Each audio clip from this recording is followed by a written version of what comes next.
Okay, cool. While we're doing that, Dave, it might be kind of Nice. cool for us to talk a little bit how you and I got to know each other a little bit. So I have this big, I'm a huge fan of spreading as much good karma and goodwill as possible. So I have this quote that I use: "I'm your buddy when you have no budget." So let's face it, if you're a CISO or a director of IT, VP of IT, you got a budget and you got a lot of friends, right? When you lose that budget, where do your friends go? So I have this big quote. There's a difference between real friends and deal friends. Dave and I are real friends. We keep in touch with each other. We catch up with each other, just kind of keep our friendship going. That's real friends. A lot of people have deal friends, and that's not bad. It's just you need real friends in your search, and that's where that karma piece comes in. Is that I'm your buddy when you have no budget. I offer all kinds of tips to help people in their search. It's just something I do for the sake of goodwill and good karma. And like you said, Dave, I don't charge candidates. It's the client that pays me. So that's kind of how we got to know each other got to know each other better. Yeah, and from my end, this was before I had the opportunity to work at FR Secure, and I was looking. There was a role that you had posted, so I contacted you, and we had scheduled just some time to talk before about the role before really anything else. I think it was like a kind of a first date on the journey. And about a little less than a week before we had it on the calendar to talk, you shot me a note just saying, "Hey, the role got filled internally.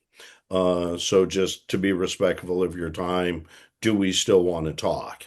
Mhm. And I said, "Yes, let's give it a shot." And within just a handful, less than 5 minutes on the call, we just realized we're both of the same tribe. So values very, very much aligned. And from there, that's where the friendship began. We've never done anything transactionally. We've just had multiple times where there was an opportunity where you had somebody seeking some insights or perspectives, and same on my end that I was able to send your way. So really, for three, no, probably over 4 years now, we've just had the opportunity to get together in pursuit of helping others. Great. Fantastic. So And it's been great getting to know you, Dave. I appreciate this very much.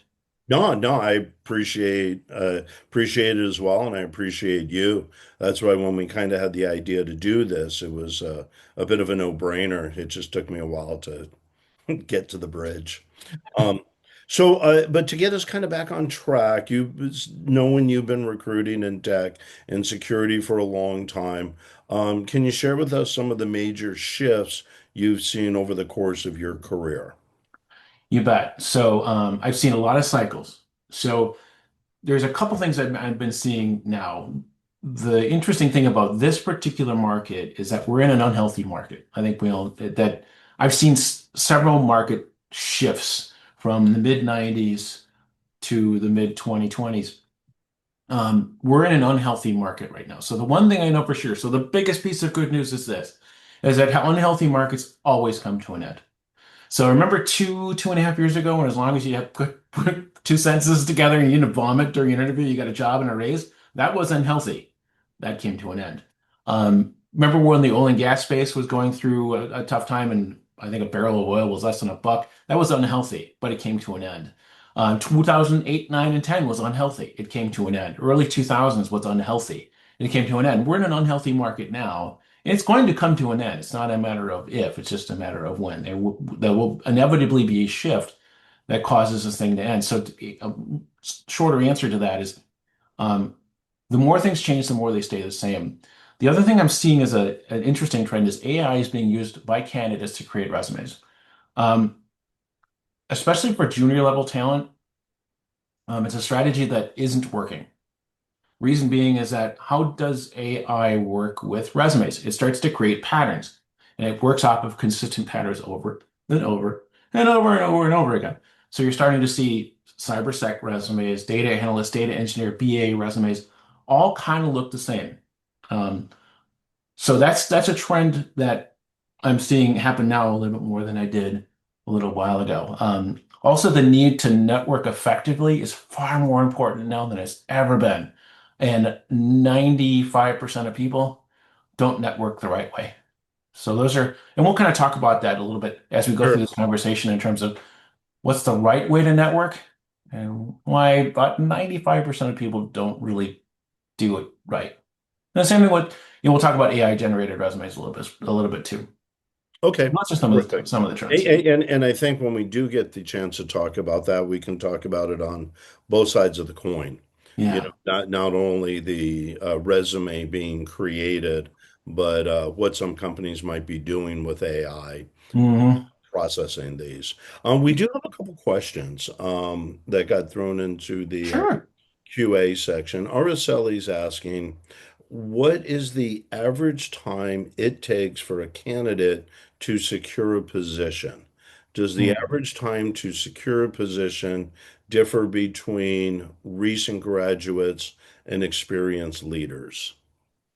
Yes, so this is interesting. So we'll talk about this just briefly as we kind of go through, but I'm a kind of an analyst of the job market. So the first week, first Friday every month, I put together my analysis of the job market based off of Department of Labor data, all sorts of other data.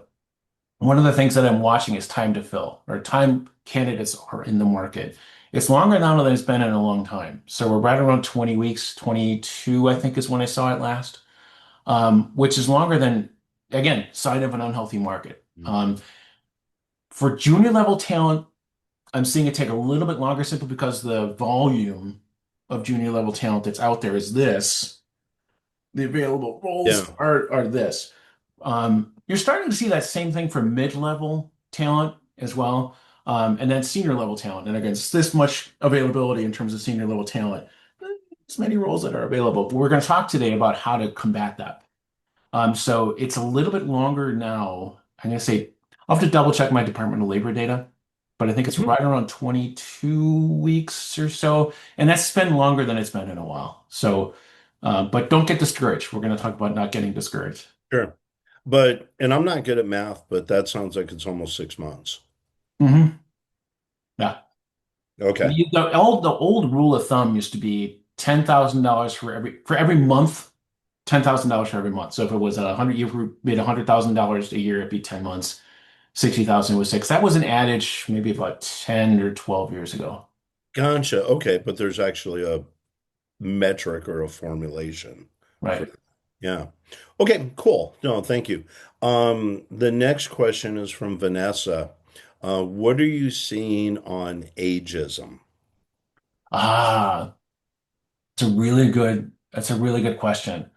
Um, I'm getting to that age. I'm going to be 57 this year. So, us old timers in mid 50s to early 60s, well, it's not called ageism. I think you're probably starting to see people say, I don't want somebody younger. They won't outwardly say that because they could probably get sued if they did. But there is a little bit of a bias towards younger talent, 30s and early 40s, as opposed to 50s and 60s. However, we're going to talk about how to combat that too today, because there's ways to combat that. There are other places. You're right from Henrik, yep, ageism is real, but there are things to combat that. Okay, terrific. Um, and I like how you look at ageism both from someone who may be more on the elder side as well as potentially somebody newer Hmm. into the market. And I think when the job market is in a place like it is now, it kind of cuts off on the edges of both sides. You Yeah, know, it just you're just seeing organizations in a more retractable position. But sure. to that, yeah, if we jump in Hmm. and talk about the current job market, what are you seeing right now in the tech and cybersecurity hiring landscape? Sure. And before I go further, I'm just going to emphasize one point. Sure. I'm one guy with some opinions and data to back it up. you're going to get opinions from other people and they're going to be just as valid as mine. So I don't want to portray myself as the number one and only authority in this because I think we all have to come to face facts here, and there are we are in that unhealthy market, and when you're in an unhealthy market, there's all kinds of experts out there that portray themselves as experts, but there's other people that have valued opinions as well. So I'm just kind of throwing it out there. In terms of the current job market, tech firms, a lot of people look at tech firms, Amazon, Microsoft, Nvidia. Microsoft and Amazon, a lot of Salesforce have gone through kind of some contractions. So what I have been seeing though is where the gains have been consistently in that job report are in hospitality, healthcare, education, and recently construction. So each one of those kinds of firms have IT departments. You don't need to be in construction to work for a construction firm. You don't have to be a doctor or a nurse to work in healthcare. So one of the things that I'm recommending is instead of looking at your big tech firms, Google the top 30 hospitality, healthcare, education, construction firms in your area. Go directly to their websites because that's where the gains have been. So if you look at the last 3 or 4 months of Department of Labor data, they've been healthcare, hospitality, education, construction, and there's been other industries that have kind of been in that top group that have gained jobs. But that's where the jobs are. So in caveating off of where the jobs have been, um, go and look at, like I said, Google in your area, the top 30 companies in healthcare, hospitality, logistics, warehousing kind of sits in that group sometimes of gains, education, construction, and go directly to their websites. Don't wait for them to post stuff on LinkedIn or Indeed. Another thing I'm seeing is managed service providers, MSPs, have been fairly busy. So one of the couple of links I shared with you, Dave, were links to the top managed service providers, and they're starting to get busy. So a good place to look is outside of LinkedIn and Indeed. Do those Google searches, look at managed service providers, and I'm sure you'll show those links in the chat there, Dave. Go Yeah. directly to those firms. So just real quick on that, and I'll drop those links in the chat here.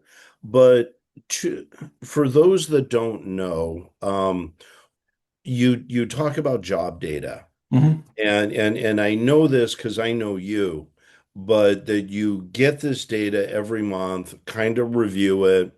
And what we've talked about is there is the data, but then there's how can we correlate that data Mhm.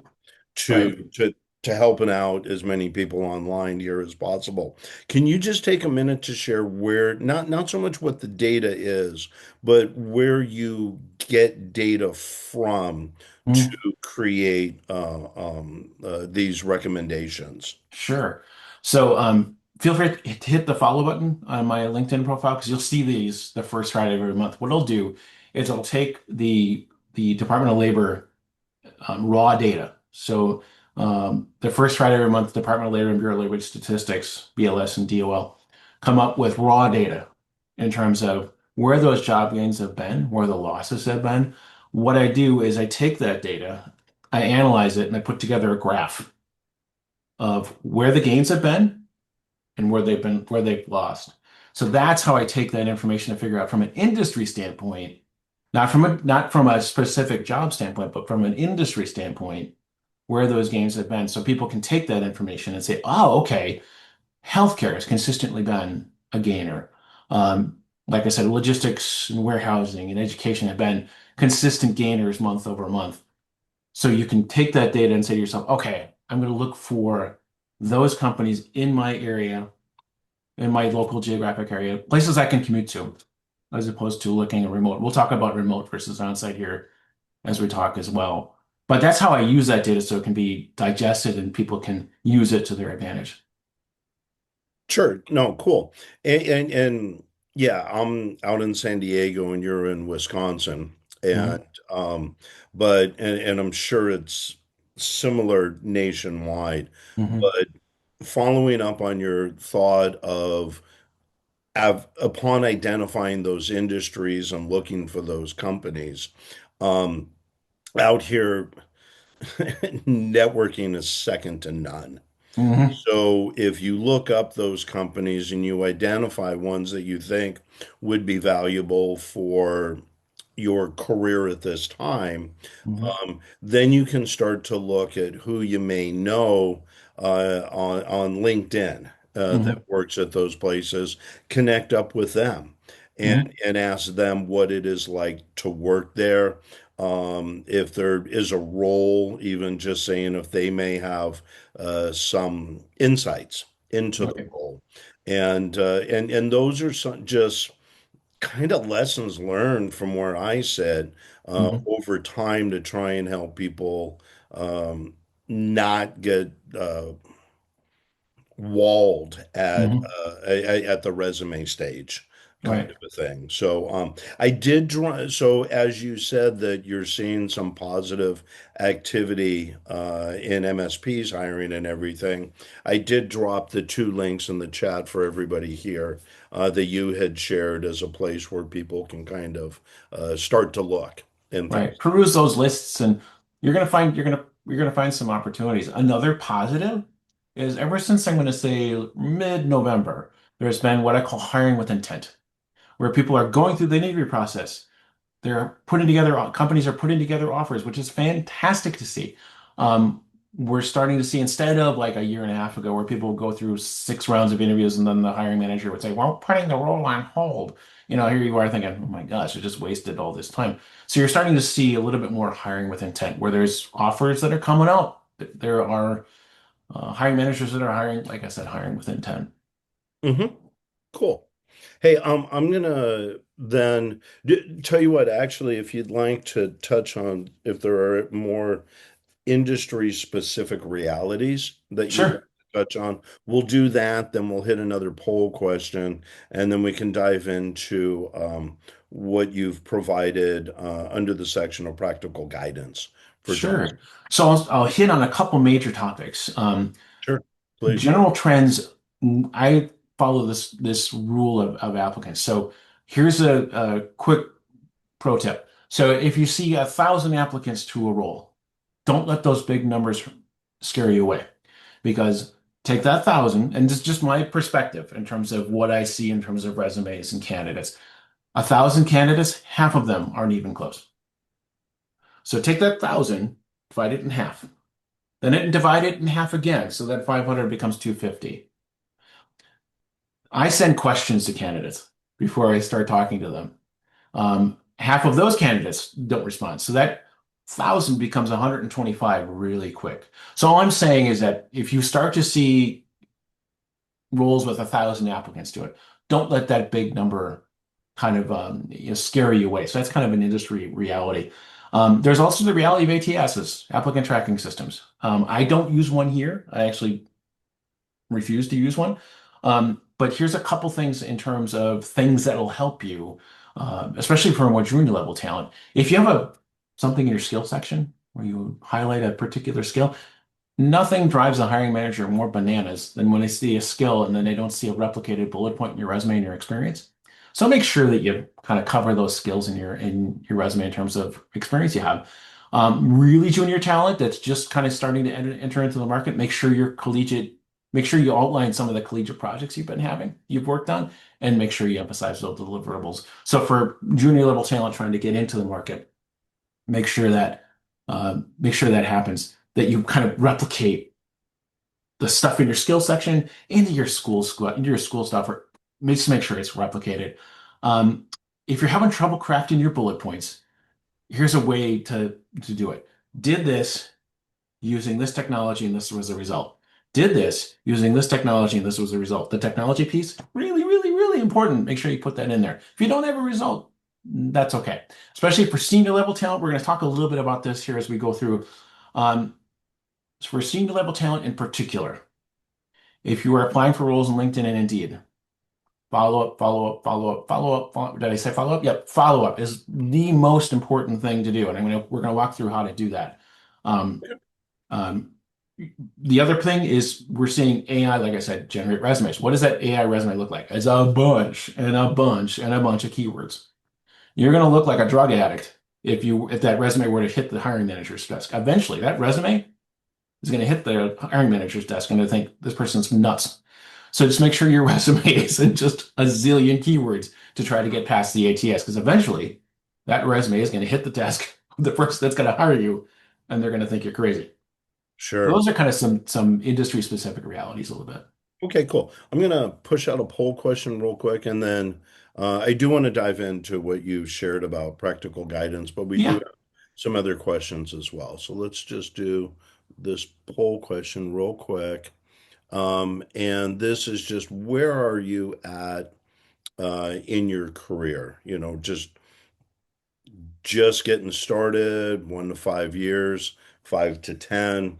Um, 10 plus, and yeah, the other category was a Davism. I've just stopped.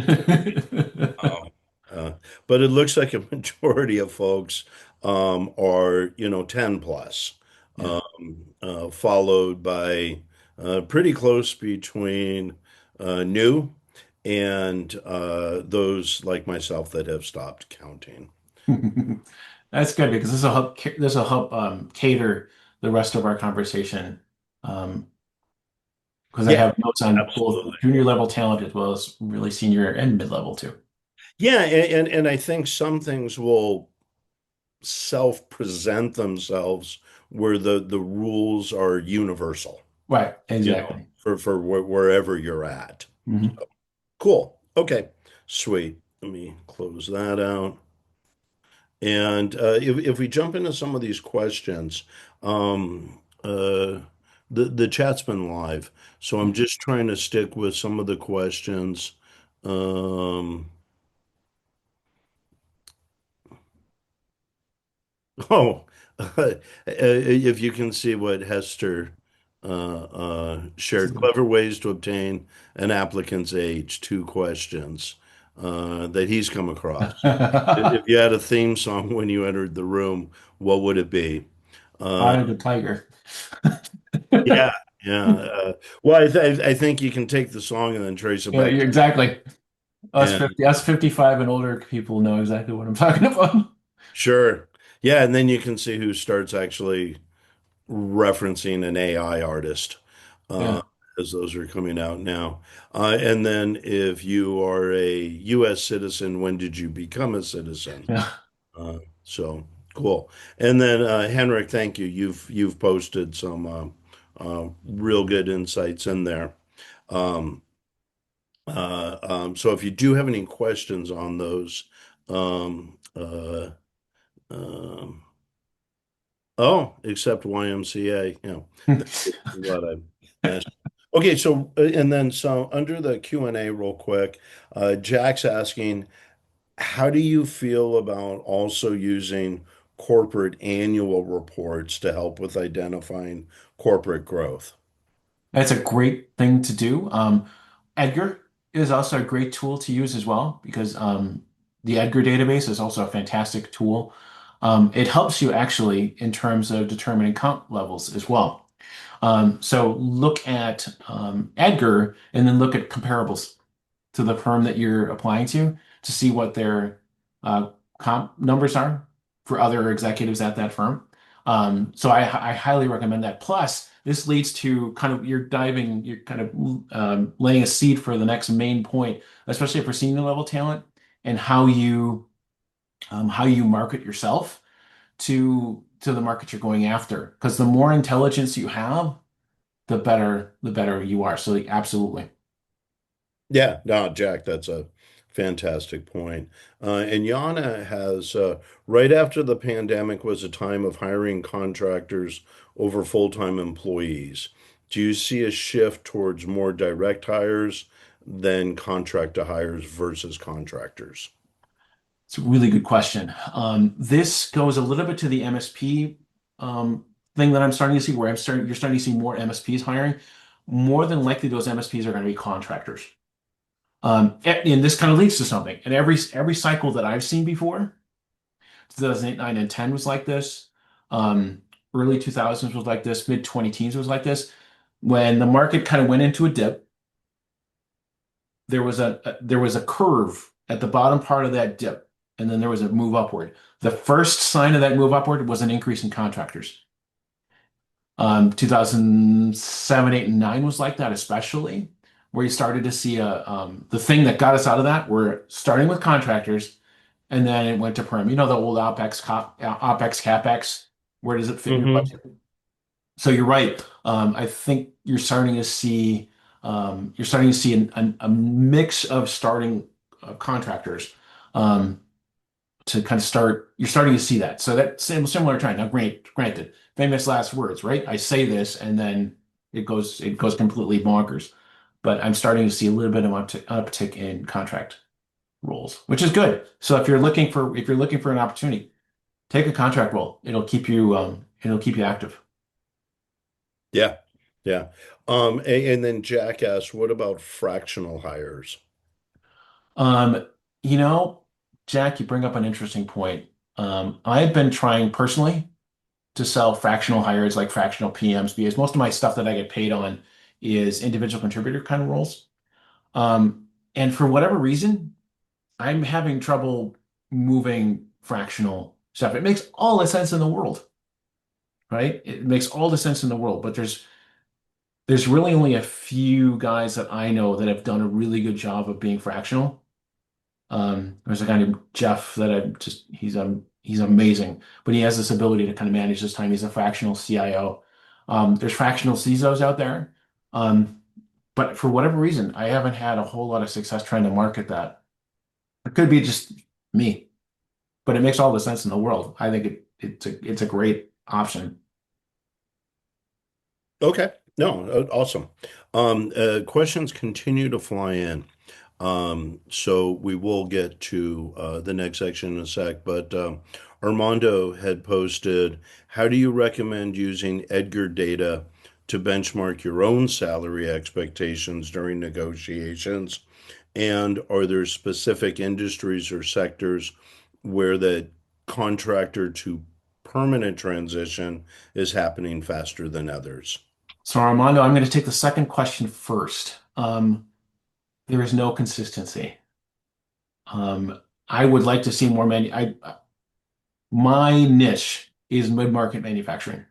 That's my unique customer profile. We're going to talk about UCP here in just a second. Um, Mid-market manufacturing. I'd like to see that happen more and more and more as a contract to hire. But there's no consistency across legal, finance, manufacturing, services. I'd like to say that, oh yeah, there's just big consistency, but I wouldn't be truthful to you. Um, Using Edgar to data to benchmark your own salary. Um, here's a There's a couple ways to search through Edgar. It takes a little bit of sleuthing on how to do it, but start looking at companies in your space, in your vertical sector, and then competitors. So that's probably the best way to do it. I know that's probably not the answer you're looking for, Armando, but it's the best that I could come up with. I got that tip from another CIO friend of mine that is now doing so well. It's laughable. But anyway, he used Edgar to kind of create his comp numbers. But he followed the competitors of the company that he's working with, and especially specific to the verticals they were in. Like I said, Armando, that's the best I can do to answer that one. Yeah, and to Armando and really anybody online, if you have deeper questions on that stuff, connect up with Tom outside Yeah, of. shoot me a question. I'll Yeah, always do my best to answer. I may not have the specificity of what you're looking for because, like I said, I'm just one guy that's been at this for a while that likes to help people. So you'll get advice and counsel from others as well. sure. And then real quick, William had asked, does ISACA have affiliations with hiring companies such that ISACA members can get a separate link to send resume directly to hiring manager and bypass ATS systems? Um, Not that I am aware of. I know ISACA is very sensitive to the job market and things along those lines, but I'm not aware of relationships or infrastructure that they've set up in that way. What I would recommend, or what I have seen other people do, is when we talk about the value of networking. ISACA is like 180,000 members. I mean, it's a crazy large number, and there is the ability to seek out people that you may find valuable in those relationships internationally, and connect up with them in the same way of looking to target different industries and stuff like that. But yeah, unfortunately, I don't know of a silver bullet there. Um, just real quick, going back to Armando, are there any other data sources or tools you'd recommend candidates research beyond Edgar? Um, you can look at sec.gov, Security and Exchange Commission, because that'll give you data on publicly held companies. So sec.gov is another one to take a look at, especially for publicly traded firms. Cool. Okay. Do a couple more questions and then we'll dive into the other. Um, uh, Dante asked, as AI becomes more prominent, should be looking to shift our talent focus, certs and skills. It's a really good question. Um, One of the things that I'm going to encourage people to think about is that certification process. Um, One of the people I really like a lot is a gentleman named Michael Oberlander, Mhm. Oberlaender. Don't ask to connect with him because he's not going to know who you are, but click the follow button on his profile, and he's got a certification path. It's called PSIP, putting certifications in perspective. So if you hit the follow button on his profile, go to some of the articles he's published. He talks about the certification process. It's brilliant. It's brilliant in terms of how to put those together. So certifications are going to be the certifications, at least from the hiring managers I talk to, are really important for it's not the getting the cert, it is the process to get there.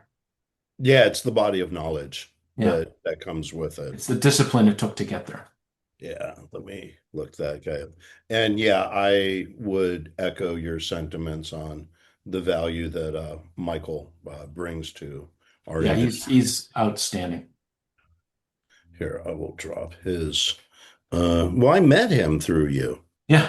That was We've one of, been very close personal friends for a long, long time. yeah, yeah.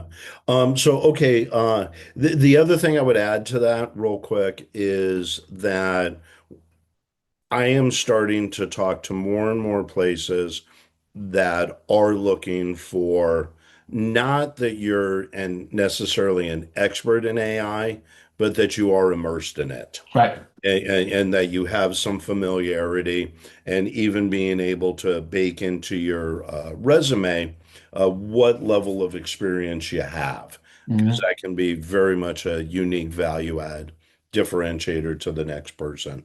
So Absolutely. we do have another question. I'm going to come back to that because I do want to dive into the practical guidance for job seekers Right. that you had listed and shared here. So for professionals who are actively job seeking right now, what are the most important things they should focus on? Sure. So we're going to talk about senior level talent first, and then we're going to look at mid and junior level talent second because they're different silos. So if you're in these, this isn't me talking. I was on a podcast about a year ago, maybe 9 months ago, where I interviewed about a dozen C-level execs that either found their next job or played a key role in helping someone else find the next job. So this isn't just me just grabbing ideas out of it and just saying, "Whoa, I got an idea."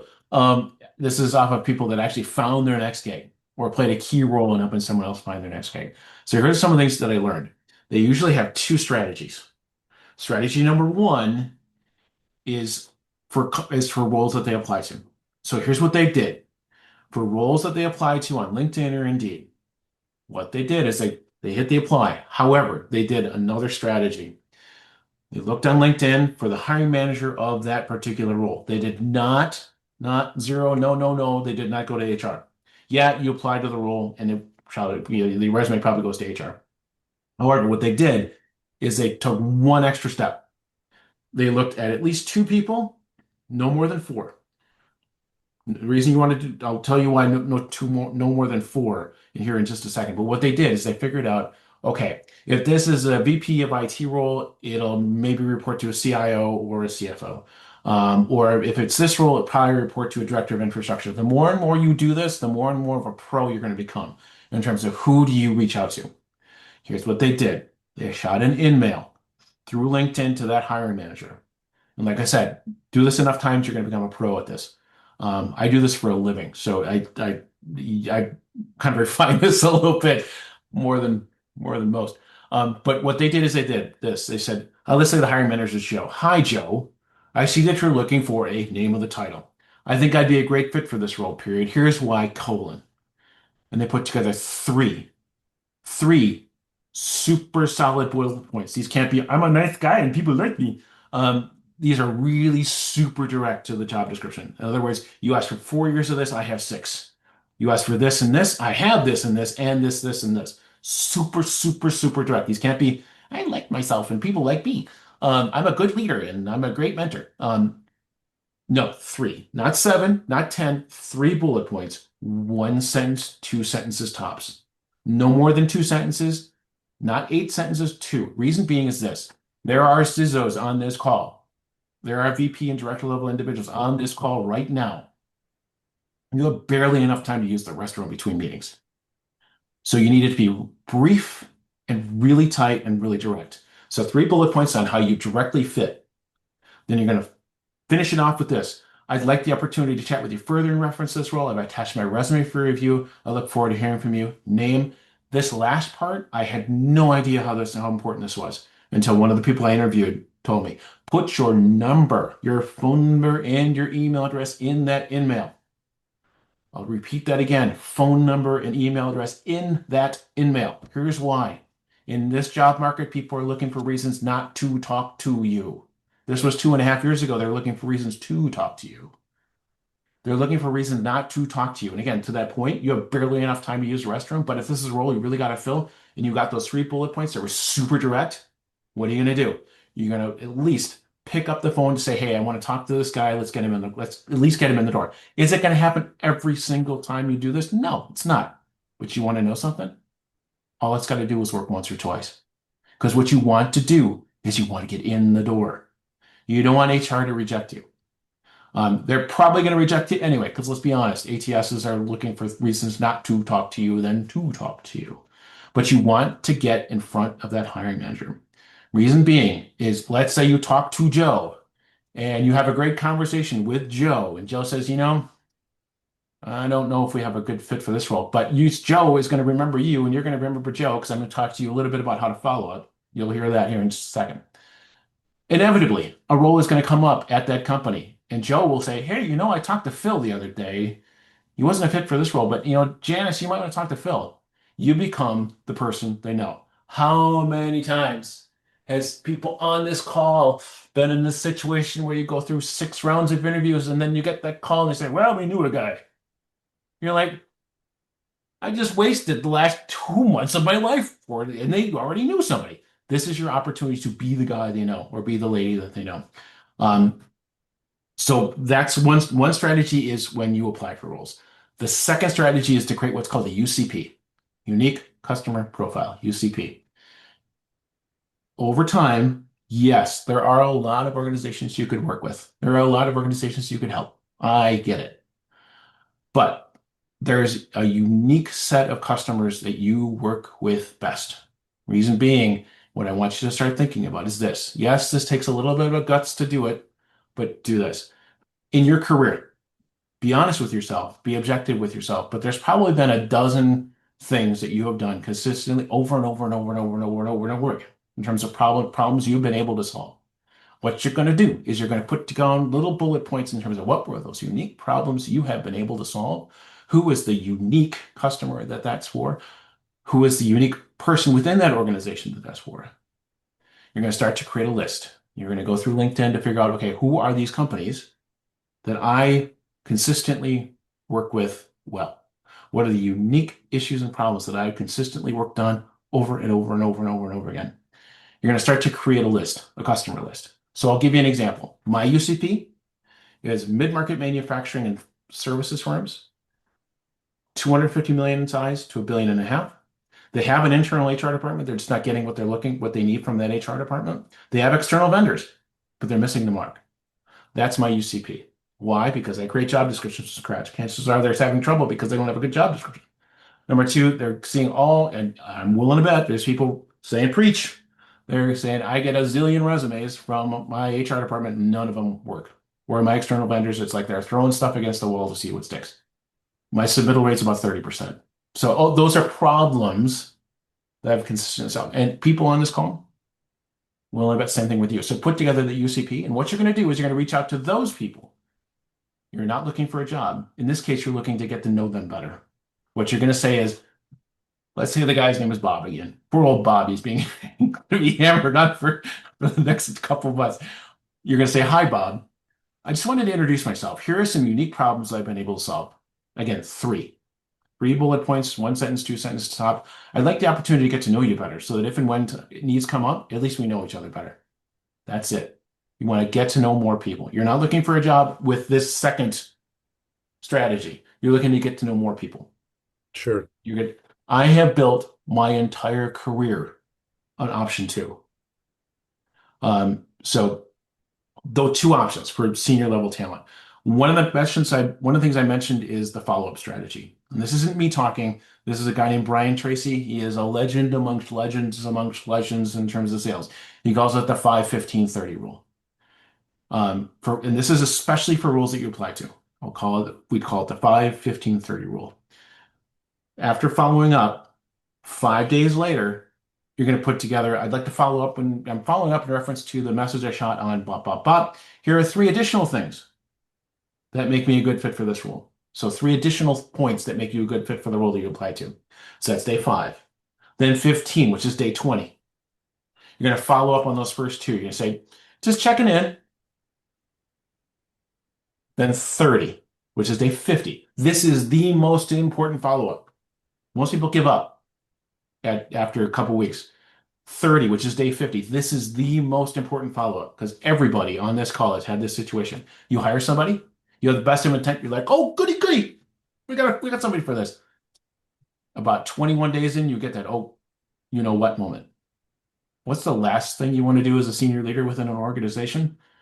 The very last thing you want to do is to repost this thing. Go back to HR. You're going to lose political capital within the organization you're in. What's the last thing you want? You don't want to repost this. So here's this guy, 30, which is day 50, saying, hey, I know by now you probably have selected somebody for this role. I just wanted to reiterate my interest in name of the organization. To summarize, here are some key things that I've done in the past that I think I could do for you as well. I look forward to hearing from you. Again, it's not going to work all the time. But you know what? All it's going to do is work once or twice. So that's the strategy when it comes to senior level talent. One of the things that I always kind of emphasize, especially with senior level talent, you are not looking for work. From here on out, you are not looking for work. You're looking to add value. Value, value, value, value, value. Did I say value? Yeah, value. You are not a CISO. You are just, like I said, I like to put brands on this. You're the destroyer of the next $1 million threat that you didn't even see coming. That's what you are. That's the value you bring to a CEO, CFO, and a board.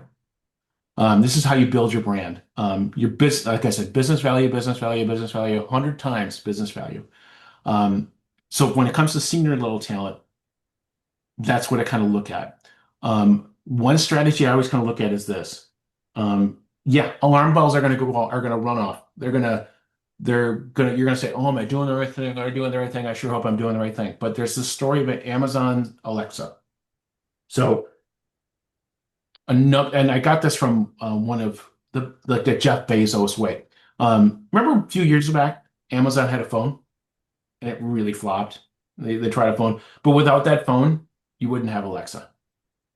So I always remember that story when it comes to it's not a failure, it's a pivot. Yeah, if Amazon would have kept on trying to market the phone, it would have flopped. But without the phone, you wouldn't have had Alexa. For mid-level talent, one of the things I encourage people to think is don't take no lying down. Don't take no lying down. Okay, so let's say HR rejects you. Yeah. So follow that same pattern I did for senior level talent. Go back to the hiring manager. You don't know who the person that rejected you was.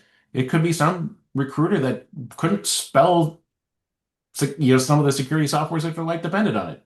They didn't know Barracuda from Cisco. So don't take that lying down. Go back to the hiring manager. Yeah, can I I know we got some other I knew we were going to run out of Yeah, time. that's all right. And we can go on a little bit later for those that it works with and everything.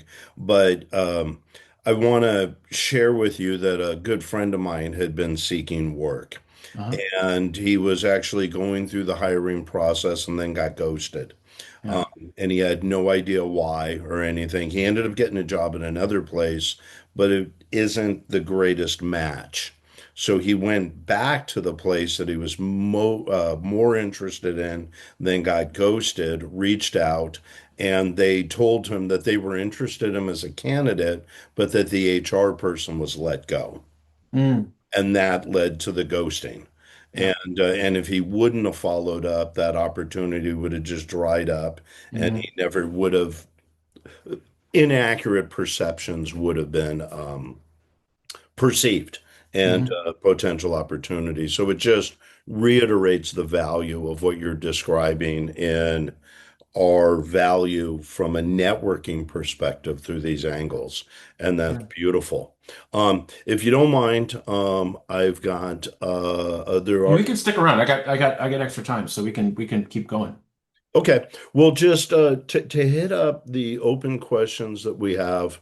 Um, Ryan had asked, what is the impact on entrance of Europe and India on the cybersecurity market? And I'm just going to give you my opinion. So I don't have referenceable data to kind of back to really kind of add a huge informed opinion on this. Um, but here's my overall point. The more things change, the more they stay the same. So in the past, early 2000s, what did we try to do as CISOs and CIOs and VPs of IT? Outsource stuff to India, right? Outsource stuff to lower cost centers. What did we find? We found out, yep, you get what you pay for. I'm not sure the IT security space has caught up to that learning yet. You get what you pay for. Um, my biggest challenge with foreign talent, foreign talent markets is um, they're not you, right? They're not sitting in Southern California looking at what you're looking at. That $1 million potential threat, they probably don't embody that to the same level of stress that you do in Southern California or Dallas, Texas, or Chicago, Illinois. So that's my biggest challenges with regards to outsourcing to other countries and having entrants from other countries because they're not you. They're not sitting in um, Naples, Florida, or Wawa, New Jersey. They're not. So they don't see. They may say, "Oh yes, sir, we see what you're seeing." No, they don't. Yeah. Hey, just real quick, with as much positivity that we've had from everybody being interested in this webinar here, I dropped the link into the one that we have in April with Bruce Linval, who's retired from Northwestern University as assistant dean for graduate studies, and that our topic then will be charting your education and career path in today's complex landscape. So I would encourage anybody that's at that stage in your career to take a look at that one, register, and join us for that as well. Um, and then real quick, um, Shaughnessy, we had dropped your question about examples of companies that are considered managed service providers. We had dropped these in the chat. I'm going to put them in there earlier, but Tom had shared these, which are just lists of companies that would hit that criteria. So, oops, I would take a look at that, and and that should help point you in the right direction. If you've got any other questions, again, hit myself up, hit Tom up. Mhm. We're very passionate about this. Yeah. So, real quick, while we are still within the hour, we've got as many people as we do. I'm going to drop the last poll question, and this is something that Tom and I were talking about. We really felt this would be a good topic that could resonate with a lot of people, and we care. We want to help. So this is, and you can see it, but the idea is the possibility of spinning up recurring, maybe 30-minute webinars, monthly or quarterly, just where we can continue to share knowledge. Tom can continue to share what job data is Mhm. showing both in a month and over a quarter sort of time. So we're seeing trends. So uh, um, Tom, And, that's and while you're going through that, Dave, I was just kind of yeah, going through the chat. One of the people had mentioned advice for people just entering the market. So those MSPs, a lot of people get started there. It used to be the kind of the Fed tech space until everybody got doged. That used to be like the if you go to Washington, you go Google the search term Washington Technology Top 100. You can still do that. Just because things have been doged doesn't mean government contracting has gone down. There's still a zillion dollars expended. But if you go to Washington Technology Top 100, um, that's a good place. I'll just put it in the chat. Washington yeah, that'd be great. Technology. I can spell Washington technology. Yeah, and 100. while you're doing that, it will need to chat more Yeah. because it's equal between whether these should be quarterly or monthly. Okay. I'm But happy to help. So, but just going back to those junior level talent, you can still find roles within the federal contracting. There's a ton of people get started there. So that goes again, it goes outside of LinkedIn and Indeed, where you're like part of a zillion candidates. And then those MSPs, a ton of people get started at managed service providers. So to get yourself in the door, try those two. awesome. Awesome. So if I hit you up with one final question and then we can see what other questions we have from everybody else. What's one thing you wish every job seeker understood about working with a recruiter? There's a couple things. One, um, just because you're being ghosted doesn't mean we're bad people. It means we're not getting feedback from the hiring manager. I have a couple customers that are so excruciatingly picky that you could give them Moses and they'd say, I don't know, not holy enough. Um, so I love your analogy. Moses, he did, um, so don't assume, those recruiters, oh, they're crappy. They're not getting back to me. It's not because we're crappy. It's just because either one of two things. And okay, I'll admit there are people in my seat that are crappy. Let's be honest. There's an 80-20 rule when it comes to recruiting. 20% of recruiters do about 80% of the work. The other 80% do about 20. It's like real estate. The top Mhm. 20% of realtors sell about 80% of the homes. The bottom 80% of realtors sell about 20%. Same like that. So yeah, there are people in my space that are unethical. They're bad. They're nasty. Get a dartboard, throw darts at them. But if we're not getting back to you, it's not because we're crappy. It's either because of a couple things. The hiring manager is just way too darn picky. And I don't know if you've ever had this where you talk to a wall and you talk to that wall and you say, "Hey, wall, you're looking at this wrong. I've been doing this forever. You got to listen to me." And that wall says, "Huh?" So some hiring managers are like that. Some, let's be honest, there's probably people on this call. You've been arrogant in the past. Now, you probably have had your rear end handed to you, so you're not as arrogant as you were at one point in time. But you had this expectation that everybody should want to work for me. Let's be honest. You know, what are you smoking? Um, so we have that. The other part of this is um, we get paid from the client. So there are two different kinds of recruiters. There's the ones that take the, you know what, throw it against the wall, see what sticks. There's this old adage, when in doubt, submit. My submittal rate is about 30%. So that means that every three people I talk to, out of 10 people I talk to, three get submitted. I focus on a low failure rate as a whole high fill rate. I'm in the minority. Most people are going to take, okay, let's see. I got it. Throw it against the wall, see what sticks. I'm more of on the side of I want a low failure rate as opposed to high fill rate. Not everyone is like me. As a matter of fact, most recruiters are going to come up to are this. Oh, it sticks. All right. I don't know how it did, but I don't know how, but it stuck. So let's go. So I think that's probably there's a couple lessons there. One is yes, there are people in recruiting that just stink, just like in real estate, right? Sure. But the majority of us, if we're not getting back to you, it's not because we're stupid or we're not listening to you. It's because we got nothing to share.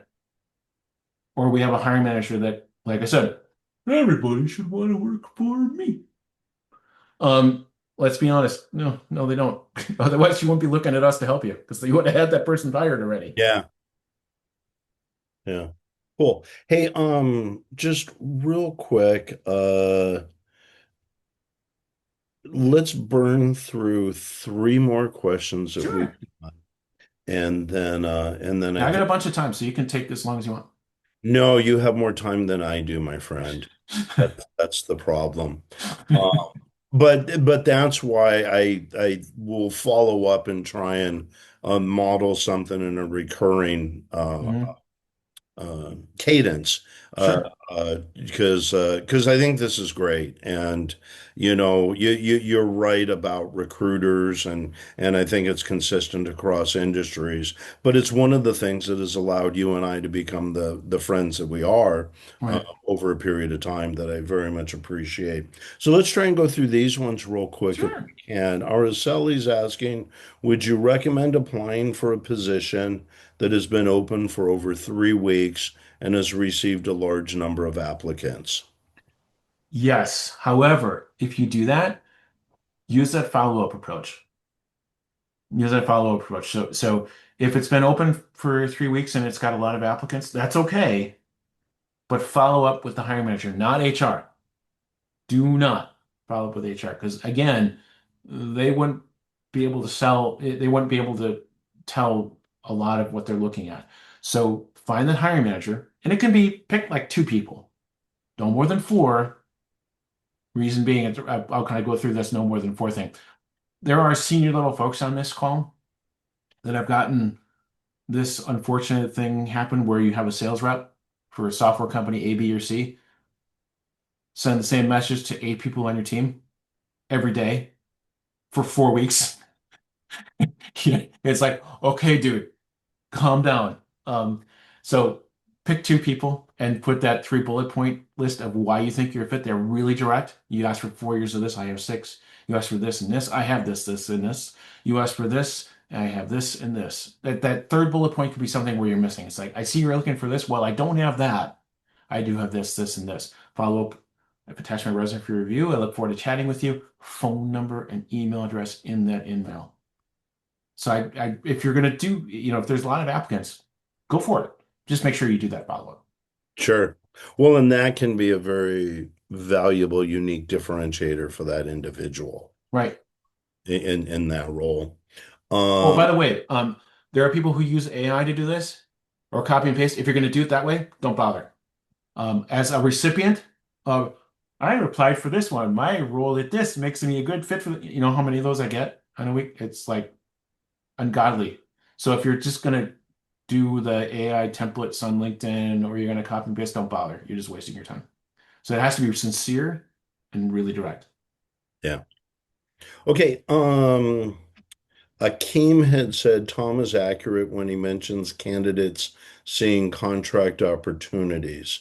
I just got a call from one. When you get emails or calls from recruiters that are Indian, please do not disregard some of them are Mhm. legitimate. Right. That's exactly right. So painting recruiting with a broad brush is almost always a bad strategy. One of the things that one of the things I always kind of look at is seniority. In other words, how long have they been doing this? And you can always check out somebody's profile before you apply. Sure. But not painting it with a broad brush is usually a really bad strategy. There's people in all walks of life. There's people in the security space. Some of them, there are people in this call that probably know that are kind of turds. Turds in Yeah. a tie. Sir. So Did you say turds in a tie? turds in a tie. Yep. I love it. Yeah, that man, you are such a poet with um Well, I got okay. that from Stephen Colbert, so that's a Colbert quote. Oh, that okay. So proper credit is given. Okay. Just got another one from Armando. Can someone have multiple UCPs, or should you narrow it down to one specific customer profile? That's a really, really good question. You can, yes. However, the more UCPs you have, the thinner it gets. So, like for me, I'll give you a classic example of me. Do I work with law firms? Yeah, I do. Is it a core? Not really. I work with software firms, and I've had some really good success. So that falls into that services space. So again, running a little thin. If I count law firms, I'm running it thin. Software companies, yep, I've done that. That falls into the services space because I can just add that to that UCP, right? Um, so just be careful of having multiple UCPs and getting yourself too thin because what you want to do is for each one of those UCPs have at least a dozen bullet points because you're going to grab from those bullet points when you reach out to people. Mm-hmm. So you just make sure those bullet points are thick as opposed to thin. Okay. No, that's great. And then I think we can make this be the last question. We'll do two things. But Armando's asking, it's in the chat, does the 5-15-30 rule apply to both the hiring manager, in mails, and traditional HR applications, or just one? Your hiring manager, The hiring just manager? the hiring manager. Here's the reason for that. Um, I think we all need to come to a realization when it comes to HR. And I think we've talked about this, Dave, you and I offline a little bit. We need to come to a realization when it comes to HR. There are those within HR that do their best. They are fantastic, wonderful, wonderful people, but they end up having niches. Operations, production, supply chain, those kinds of things. Rarely, rarely are you going to find somebody that has expertise in all of those areas where they're great at tech, they're great at logistics, they're great at warehousing, they're great for supply chain, they're really, really good at senior management. Rarely are you going to have somebody that has that level of breadth and depth. They are out there though. Um, this is one of the reasons why I recommend going after the hiring manager as opposed to HR. That in the lens. So the reason I got that point of the three bullet point list is this. I had a friend of mine who applied for a role at a fairly substantial packaging company in Illinois. It was a security role. He was a perfect fit. He shot his resume. 10 minutes later, he got that usual HR response of, we don't think you're a good fit. We're going to move on to other candidates, blah, blah, blah, blah, blah. He looked at that and in a moment of frustration and passion, really, he said basically what you and I probably would say, there's a rather colorful term for what he said. Yeah, we are recording, so. It's pretty colorful. Um, and he said, there's no way that this is right. So he basically direct messaged the CIO, basically said, um, here's where I think I'm a fit. Basically, got through a bullet point list. A few weeks later, that CIO reached back out to him, said, "Hey, I'd like to sign this NDA. Once I get this back, we'll schedule a time to chat." That CIO said, "Hey, the reason why you got rejected was we're going through an M&A. No one else, the HR didn't know this. So what did he said, here's what I told HR to do. Talk to people, but only if they're perfect. So, okay, put yourself in the feet of a 28-year-old recruiter. Maybe it's their first or second year out of college. Their boss tells them, talk to somebody, post this, but talk to people only if they're perfect. What are you going to do? You're going to reject just about everybody. Why? You don't know what perfect is. Right. Um, so my friend was rejected. He says, "What's the last thing you want?" If you and every C-level exec on this call knows this. Um, what's the last thing you want when you're going through M&A? You don't want to messy your balance sheet. You don't want to messy your P&L in any way, shape, or form unless you absolutely have to. So they went through that merger and acquisition. My buddy actually ended up getting this job. But if he would have stopped with what HR said Right. and not reached out to that, so that's why I go with lens. Look at the lens of the person who's rejecting you. They probably do not have anywhere close the visibility or the lens of what's going on in the organization as that C-level exec that would do the hiring. So Nothing against HR people. They're wonderful people. But I think you have to come to a realization of look at the visibility of the person or bot that's rejecting you. yeah, well, and I think it kind of touches that the whole process is not binary. Hmm.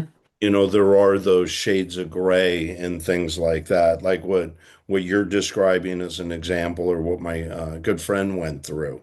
Right. You know?